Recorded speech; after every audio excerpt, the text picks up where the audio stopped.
When you talk about Casa spitting out a new regulation or variation of the regs, what do you think the motivation behind the changes are? Is it more to be a little bit more cracking down on our operations, or is it a bit of both of they're loosening up because the technology is getting better?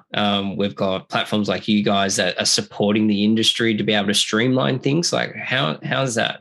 Do you know how that decision's being made? I don't really know, obviously, the inner workings of Casa. A lot of great people working there. The issue, or not the issue, but what I see, I think it's evolving as we go. And there are some parts of regulations that was like, all right, well, we didn't need to go that intense, such as the maintenance side. Or there's things they're sitting there like the instrument approach to helipad.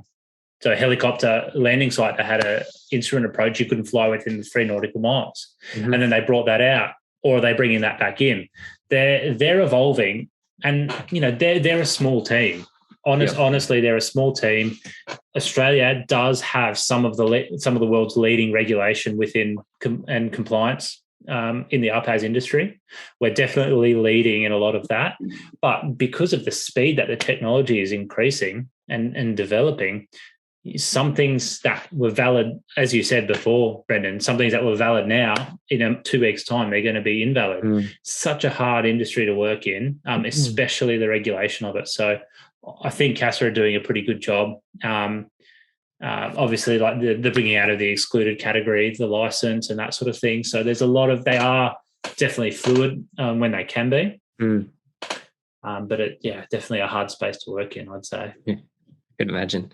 You like chasing your tail with the movement of technology all the time, something new's coming out every week. And I'd be pulling my hair out if I was them, to be honest. And, it'd be pretty hard to keep up to date, but I guess it's part of the deal when you got to deal with the drones and you're encompassing that in your workflows.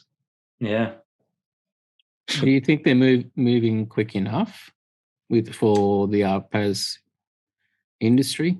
As the general consensus in the industry at the moment, everyone thinks they're still catching up. They're still chasing their tails a little bit. The industry has just grown way too quickly for anyone to keep up with, realistically. I think they're still catching up. They're still adding. Only just a few months ago, I think they hired another bunch of people. So they're catching up like they're doing now. So the automated airspace, the approvals, and they're investigating the UTMs and that sort of stuff. So they're definitely getting there. But there's just so much to do. Yeah.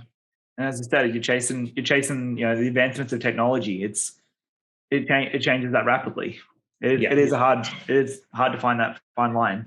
Well, with people that are developing, they're obviously developing aircraft that can fly 3,200 nautical miles. They're doing massive flights, but the regulations just can't cope with the technology at the moment. They can't handle it.